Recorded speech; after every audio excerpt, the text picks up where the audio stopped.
I never thought I'd be writing this, but my sister Miranda, 30F, just called me, 30F, to tell me she's pregnant, and I don't know how to handle this situation. Let me start from the beginning to explain why this news has me so worried. Miranda and I grew up in a challenging situation. Our parents divorced when we were young. I was 8 and Miranda was 7. Our dad left us for his secretary and moved to another state, barely keeping in touch except for occasional birthday cards with $20 bills inside. Our mom worked 2 jobs, as a waitress during the day and cleaning offices at night, just to keep us fed and housed. During those years, Miranda and I became incredibly close. We basically raised each other while mom was working. Our older sister Kylie, 35F, was already in high school and focused on her studies, hoping to get scholarships for college. Miranda was always the optimistic one among us. While Kylie and I grew cautious and somewhat cynical after our dad left, Miranda maintained this belief that everything would work out if you just believed in people. She worked hard through nursing school, took extra shifts, and saved every penny she could. By last year, she had an impressive retirement account, a great job at the city hospital, and was planning to buy her own house. Then she met Jacob, 32M, at our cousin's wedding. He seemed perfect at first. He had a steady union job in construction, owned his car, and came from what seemed like a good family. Jacob charmed everyone at the wedding. He danced with our mom, helped the elderly relatives to their seats, and even entertained the kids with magic tricks. I remember thinking how refreshing it was to see Miranda with someone who appeared so put together, especially after her last boyfriend who couldn't hold down a job. For the first few months, everything was great. Jacob would show up at our family dinners with flowers for our mom. He fixed her leaky faucet and repainted her kitchen for free. He talked about wanting to start his own construction company someday and seemed ambitious. Miranda was head over heels in love. When they decided to move in together after 6 months of dating, we all supported it. The changes started slowly. First, Jacob began calling in sick to work more often. He complained about back pain, then knee problems, then mysterious headaches. Miranda, being a nurse, was naturally concerned and took him to different doctors. But they never found anything seriously wrong. Still, Jacob insisted he was in too much pain to work. His union job protected him from getting fired, but they stopped paying him after his sick leave ran out. At our family Christmas gathering, Miranda confided in me that Jacob hadn't worked in over a month. She was picking up extra night shifts at the hospital to cover their rent and bills. Jacob promised he'd get better and go back to work, but instead, he spent his days playing video games and browsing YouTube. He stopped coming to family events, claiming he didn't feel well enough. When he did show up, he'd just lie on the couch and complain about his various aches and pains. Things got worse when Miranda discovered Jacob's financial secrets. She was cleaning their apartment one day and found a stack of unopened letters from the IRS. It turned out Jacob owed significant back taxes in both Ohio and Pennsylvania. He had worked in both states but never filed his returns. Even more concerning, he had been receiving his father's pension payments without reporting them as income. When Miranda confronted him about this, Jacob broke down crying, saying he was ashamed and promising to fix everything if she just gave him time. Our sister Kylie, who works as a financial advisor, tried to warn Miranda. She noticed how Jacob always had excuses for why he couldn't provide his financial documents when they applied for their apartment lease. Kylie offered to help Jacob set up a payment plan for his taxes, but he always found reasons to postpone their meetings. She told Miranda that his behavior showed classic signs of financial manipulation, but Miranda defended him, saying Kylie was just being overprotective. Last month, Jacob spent $3,000 on new gaming equipment using their shared credit card. When Miranda asked him to return it, he claimed he needed it for his mental health and that gaming was his therapy. Miranda had to borrow money from our mom just to pay their utility bills. She finally gave him an ultimatum, 60 days to get a job and start contributing, or he would need to move out. Yesterday, Kylie called me with the news that Miranda is pregnant. Apparently, Jacob is ecstatic about it. He's suddenly talking about being a father and how this baby will give him the motivation he needs to turn his life around. According to Kylie, he's making all sorts of promises about finding a job and fixing his financial problems. Miranda seems to believe him completely. I avoided Miranda's call last night, using my son's bedtime as an excuse. But I know she'll try again, and I have no idea what to say to her. How do I tell my sister that she's making a huge mistake? That Jacob isn't going to magically become responsible just because there's a baby? That she'll end up being a single mother while also supporting a grown man? Our mom is devastated. She knows firsthand how hard it is to raise children alone while struggling financially. She's afraid Miranda will end up in the same situation she was in after our dad left. Kylie is furious and wants to stage an intervention before Miranda's life is completely ruined. But I'm torn between being supportive and telling her the harsh truth about her situation. I feel like I'm watching a car crash in slow motion, and I can't do anything to stop it. Miranda had everything going for her, a great career, substantial savings, and plans for her future. Now all her money is going toward Jacob's debts and basic living expenses. I'm terrified this baby will trap her with him forever, and there's nothing any of us can do about it. Update: when I wanted to update everyone on what happened since my last post. After avoiding Miranda's calls for several days, I finally agreed to meet her for coffee at our usual spot. I arrived early, feeling anxious about the conversation ahead. Miranda showed up beaming with excitement, carrying a small envelope that I later learned contained her sonogram pictures. Before I could even bring up my concerns, Miranda launched into telling me about all her plans. She showed me the sonogram, pointing out what she said was the baby's tiny hand. Then she started talking about how everything was going to change now. According to her, Jacob had already started looking for jobs and had 3 promising interviews lined up. She told me they were planning a small wedding before the baby arrived, nothing fancy, just family and close friends. I tried to stay supportive while gently voicing my concerns about Jacob's unemployment and debt situation. That's when Miranda revealed something that made my blood run cold. She had completely emptied her retirement account to pay off Jacob's tax debt. She said she did it because she didn't want their baby to have a father with financial problems, and Jacob had promised to pay her back once he started working again. The retirement account had over $50,000 in it, money she'd been carefully saving since she started her nursing career. My hands were shaking so badly I could barely hold my coffee cup. I called Kylie as soon as I left the cafe. When I told her about the retirement account, she completely lost it. Kylie works in finance and immediately calculated that Miranda would lose about 40% of that money just in penalties and taxes for early withdrawal.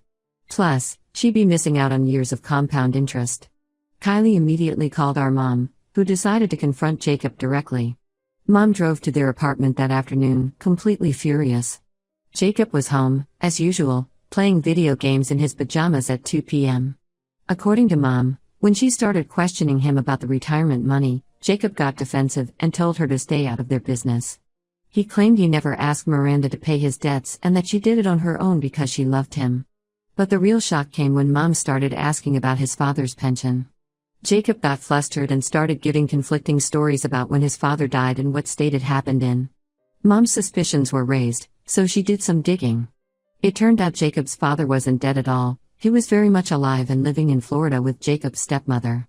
Jacob had somehow been forging documents to collect pension payments that weren't his. When Mom threatened to report him for fraud, Jacob completely changed tactics. He called Miranda at work and told her that our family was trying to destroy their happiness because we were jealous of their relationship. He convinced her that we couldn't stand to see her happy with someone who wasn't as successful as we wanted. Within days, Miranda had blocked all of us on social media and changed her phone number. The only updates we got were through her friend Lisa, who still worked with her at the hospital. Lisa told us Miranda had quit her full-time nursing position because Jacob convinced her the stress wasn't good for the baby. She took a part-time position at a small clinic instead, making less than half her previous salary. Kylie tried reaching out to Jacob's family, hoping they might be able to talk some sense into him. That plan backfired spectacularly. His mother turned out to be just like him. She defended Jacob completely, saying he had always been a sensitive soul who needed extra support. She suggested our family was too materialistic and that we were trying to impose our values on Jacob and Miranda. She even said Miranda was finally with someone who appreciated her for more than her paycheck, completely ignoring the fact that Jacob was living off Miranda's money. According to Lisa, things have gotten even worse at their apartment. Miranda has been selling her designer bags and jewelry, items she had carefully collected over years of hard work, just to cover their rent because Jacob still hasn't found a job.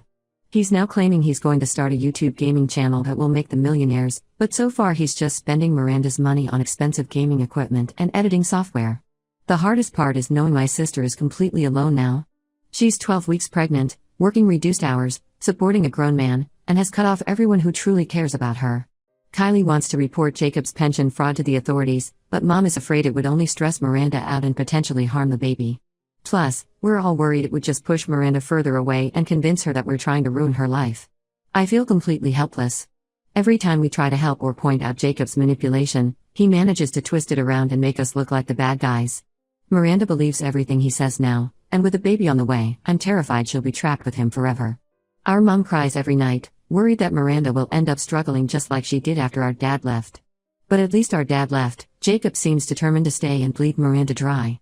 Update 2. I need to update everyone on the shocking events of the past few months. Everything came crashing down last week when Lisa called me crying. She had gone to drop off some prenatal vitamins at Miranda's apartment and found my sister sobbing on the bathroom floor. After calming her down, Miranda revealed she had discovered Jacob was having an affair with Rachel, another nurse from the clinic where she now worked part-time. The way Miranda discovered the affair made it even more painful. Jacob had been using Miranda's old laptop for his supposed YouTube gaming channel. That day, when Miranda went to use the computer to check her work schedule, she found Jacob had left his Facebook messages open. There were hundreds of messages between him and Rachel going back months, even before Miranda got pregnant.